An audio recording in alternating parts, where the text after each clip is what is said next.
Tu sais, Goudé, faut que je te dise.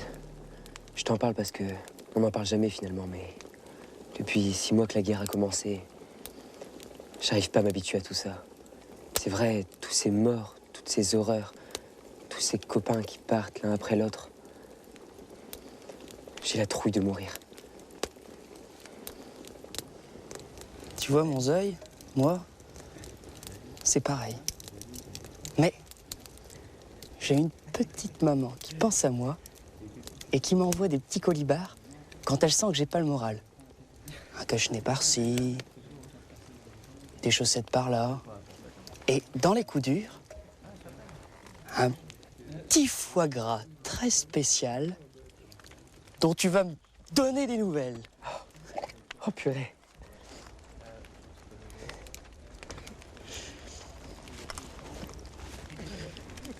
Je pouvais pas garder ça pour moi tout seul, avec ce qu'on vit.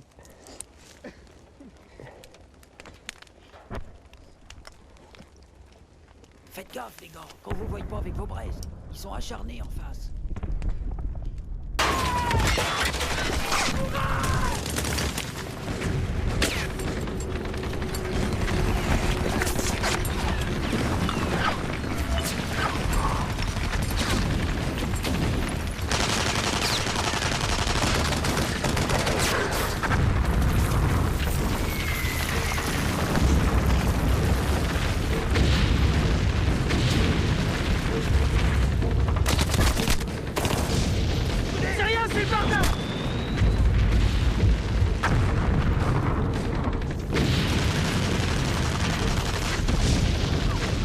Mon cher petit mari, nous avons reçu hier ta bonne lettre. Après ces longs jours sans nouvelles de toi, ça nous a tous bien soulagés quand même. Cette guerre finira bien un jour, mais le plus tôt sera le mieux. Dieu fasse que tu gardes encore cette confiance que tu nous dis et que mes pauvres mots y contribuent, en te redisant l'amour que j'ai pour toi.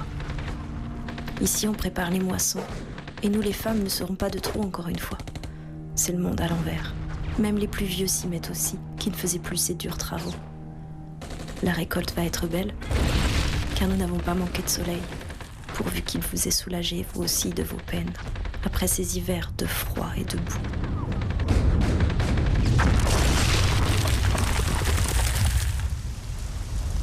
In nomine Patri, et Filii, et Spiritus Sancti. Une situation fausse dans une salle à manger Louis-Philippe. Ça ne vous dit rien? Vous verrez, dans un salon Second Empire, ça n'est pas mal non plus. Ah. Bon. Tout de même, je ne me serais pas attendu. Vous n'êtes pas sans savoir ce qu'on raconte, là-bas. Sur quoi? Eh bien sûr tout ça. Comment pouvez-vous croire à ces âneries? Des personnes qui n'ont jamais mis les pieds ici, car enfin, si elles y étaient venues.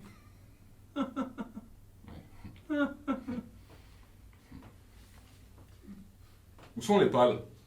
Quoi? Les pales, les grilles, les entonnoirs de cuir. Vous voulez rire? Ah bon. Non, je ne voulais pas rire. Pas de glace, pas de fenêtre, naturellement, rien de fragile. Et pourquoi m'a-t-on ôté ma brosse à dents? Et voilà. Voilà la dignité humaine qui vous revient. C'est formidable. Je vous prie de m'épargner vos familiarités. Je n'ignore rien de ma position, mais je ne supporterai pas que... Là. Excusez-moi. Qu'est-ce que vous voulez? Tous les clients posent la même question. Ils s'amènent, où sont les pales? Et à ce moment-là, je vous jure qu'ils ne songent pas du tout à faire leur toilette. Et puis, dès qu'on les a rassurés, voilà la brosse à dents. Et pour l'amour de Dieu, vous ne pouvez pas réfléchir. Car enfin, je vous le demande. Pourquoi vous brosseriez-vous les dents? Oui, en effet, pourquoi?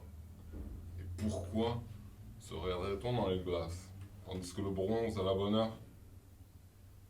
J'imagine qu'il y a de certains moments où je regarderai de tous mes yeux. De tous mes yeux, hein? Ah non. Il n'y a rien à cacher.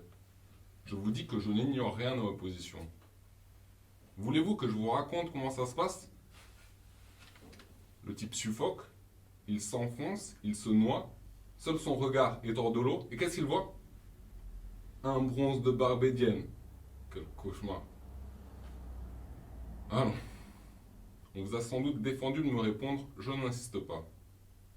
Mais rappelez-vous qu'on ne me prend pas au dépourvu. Je regarde la situation en face.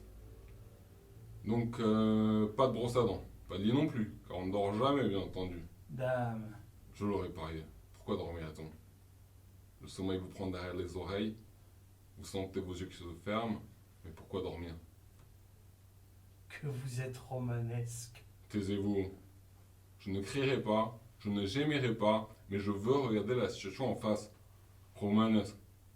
Alors c'est qu'on n'a même pas besoin de sommeil. Pourquoi dormir si on n'a pas sommeil? Parfait. Attendez. Pourquoi est-ce pénible? Pourquoi est-ce forcément pénible? J'y suis. C'est la vie sans coupure. Quelle coupure. Quelle coupure? Regardez-moi. J'en étais sûr. Ma parole, elles sont atrophiées. Mais de quoi parlez-vous? De vos paupières. Nous battions des paupières. Un clin d'œil, ça s'appelait. Vous ne pouvez pas savoir combien c'était rafraîchissant. 4000 repos dans une heure. Et quand j'ai dit 4000, alors je vais vivre sans paupières. Ne faites pas l'imbécile. Sans sommeil, sans paupières, c'est tout un. Je ne dormirai plus. Et comment pourrais-je m'y supporter? Essayez de comprendre. Faites un effort. Là-bas, il y avait l'ennemi. Je dormais. J'avais le sommeil douillet. Par compensation, je me faisais faire des rêves simples. Il y avait une prairie. Oh, une prairie, c'est tout! Je rêvais que je me promenais dedans. Fait-il jour? Vous voyez bien, les lampes sont allumées. Parbleu, c'est ça votre jour? Et dehors? Dehors. Dehors, de l'autre côté de ces murs. Il y a un couloir. Et au bout de ce couloir? Il y a d'autres chambres et d'autres couloirs et des escaliers. Et puis? C'est tout. Vous avez bien un jour ressorti ou allez-vous? Chez mon oncle, qui est chef des garçons au 3e étage. J'aurais dû m'en douter.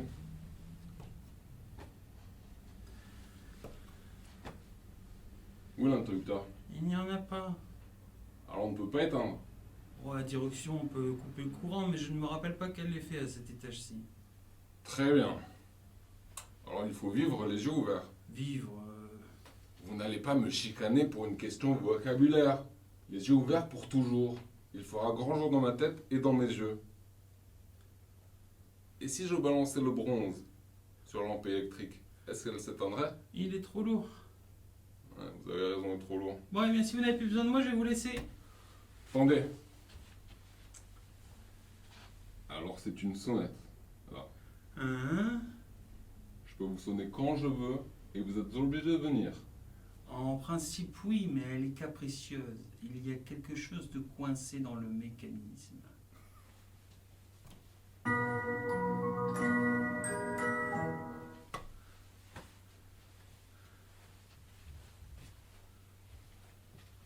Elle marche.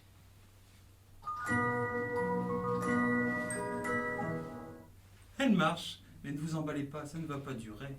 Allons à votre service. Qu'est-ce que c'est que ça? Vous voyez bien un coupe-papier? Il y a des livres ici? Non. Alors à quoi sert-il? C'est bon, allez-vous-en.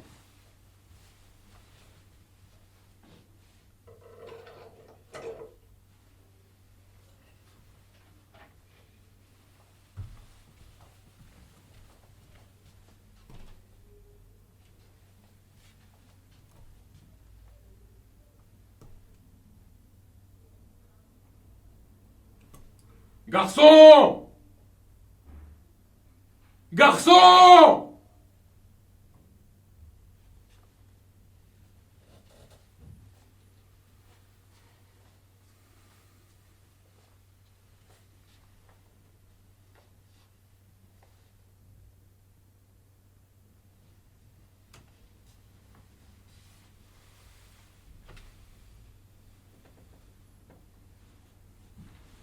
Vous m'avez appelé? Non. Vous êtes chez vous, madame. Si vous avez des questions à me poser...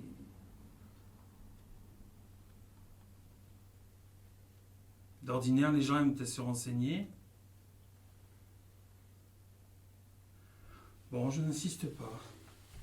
D'ailleurs, pour la brosse à dents, la sonnette et le bronze de Barbedienne, monsieur est au courant, il vous renseignera aussi bien que moi.